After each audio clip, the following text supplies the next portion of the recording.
Hello lovely, this is the second lesson in our very beginners, absolute beginners, total beginners series.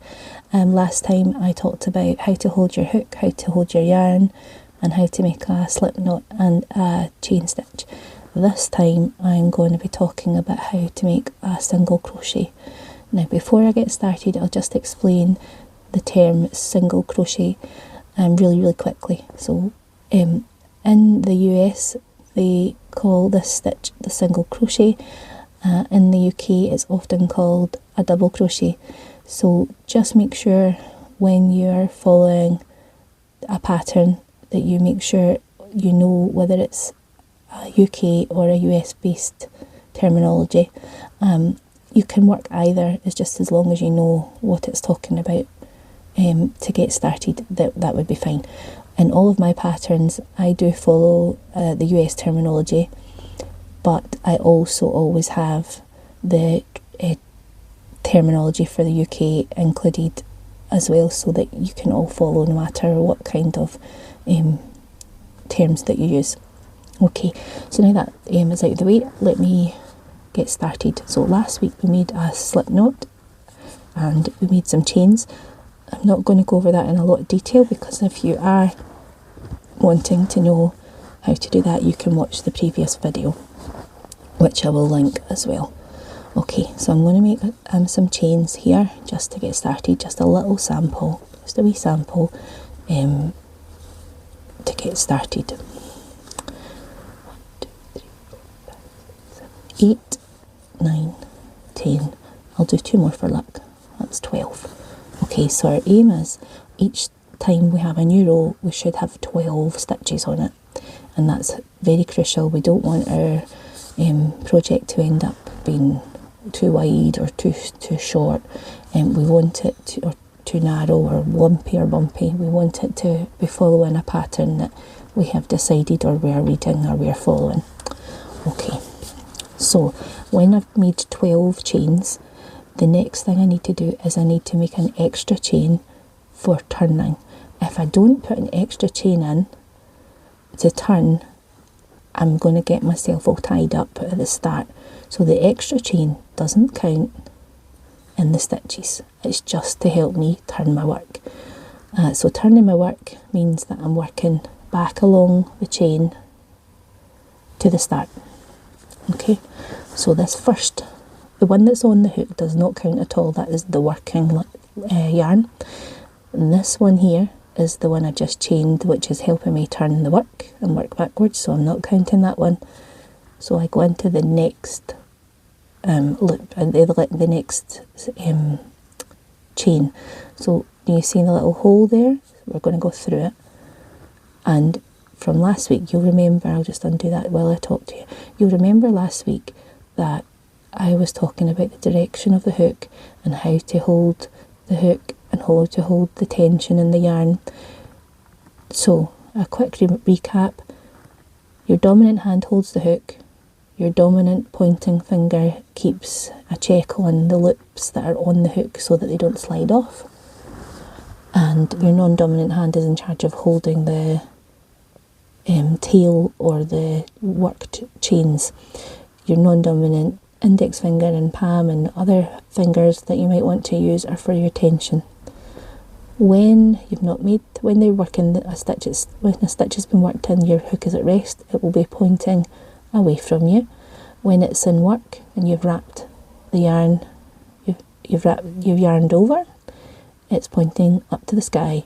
When it's coming through the loop, it's pointing towards you, and then it goes back to its resting position. So that's us made our first single crochet. Next one, we're going to go into the next available hole. We're going to pull up a loop, and we're going to 2 loops on the hook.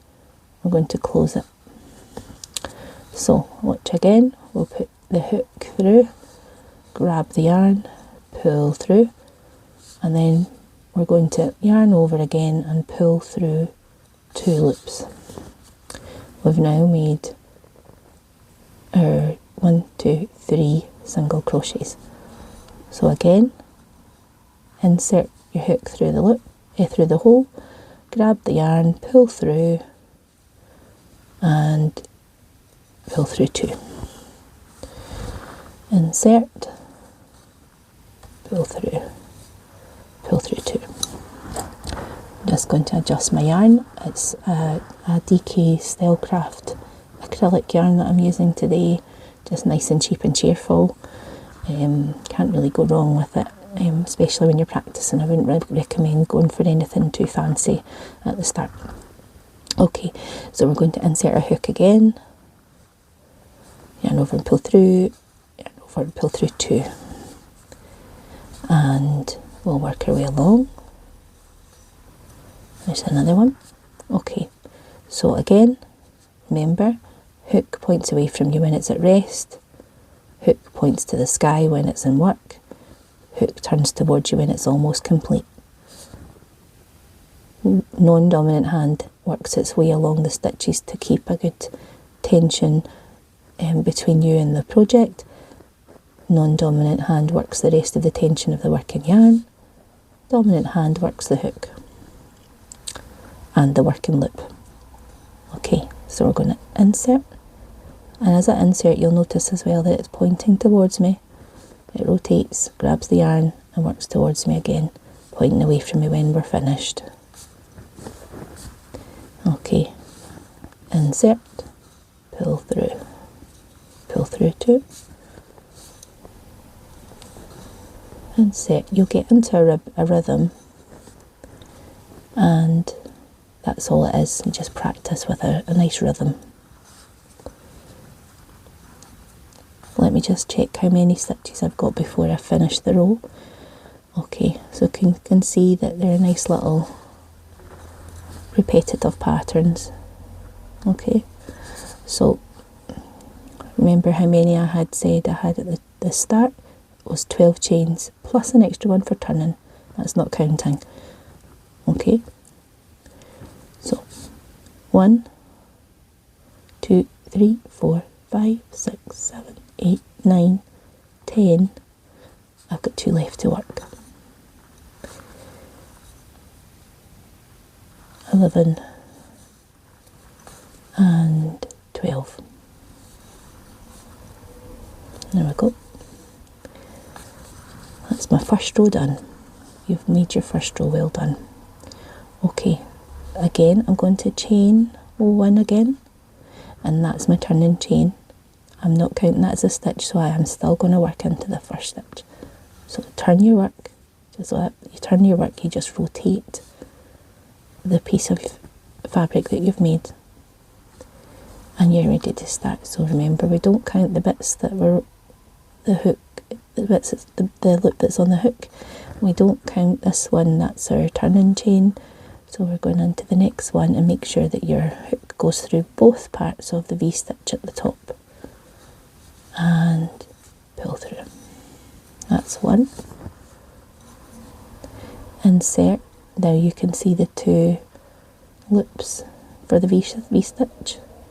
So now I've got 3 there, and I'm just going to yarn over and then pull through 2. So the beginning one was different because obviously the stitch below was just a chain. Now, from now on, it's going to be very, very easy, very similar. So we're going to go insert through the space here, making sure the V is on the hook, and then we're going to yarn over and pull through, and yarn over and pull through 2. And we'll work that all the way along and try and make it as even as you can. I'll remind you again that you want your wrist to be as rested as possible. That you'll see that I'm rotating my hook. My wrist hasn't moved, my wrist is resting, and that's so that we get nice even stitch, but also to protect our wrist from being achy with repeated use. Okay, so the aim, remember, was I had 12. Your project could have as many as you like. Your aim is to make sure they stay the same. So I'm just going to check that I have 12. just see.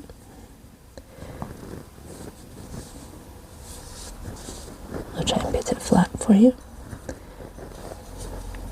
1, 2, 3, 4, 5, 6, 7, 8, 9, 10, 11, 12. And remember, the last wee chain does not count as a stitch.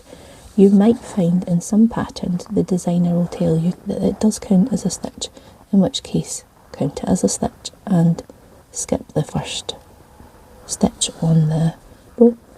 Other designers will tell you it doesn't count as a stitch, in which case you do what I'm doing and you ignore it and turn your work after you've done your turning chain, and away you go. And that's us worked the single crochet. Now this is a very basic common stitch that you can make anything with. So you could make a scarf, you could make a face cloth, you could make a cushion, you could make anything. Now we've not done any increasing or decreasing, but anything that you can make from a rectangle or a square shape, you can make using the single crochet. So I'll leave it at the end of this row and I'll let you practice with it. And remember, practice makes progress. Perfection is impossible to achieve, but it's only going to be close to perfection when you've practiced.